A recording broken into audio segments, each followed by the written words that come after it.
এই যে আমাদের নদী। চলো তোমার রুমটা দেখে আসি।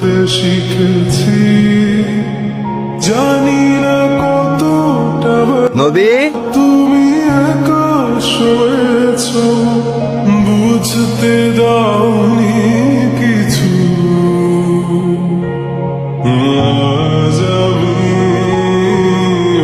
তোমার হাতে কি? কাল তো ফাদার্স ডে, টিচার বানাতে বলেছে, তোমাদের ক্লাসে বলেনি? ওরে বুঝি সবই অজান্তে।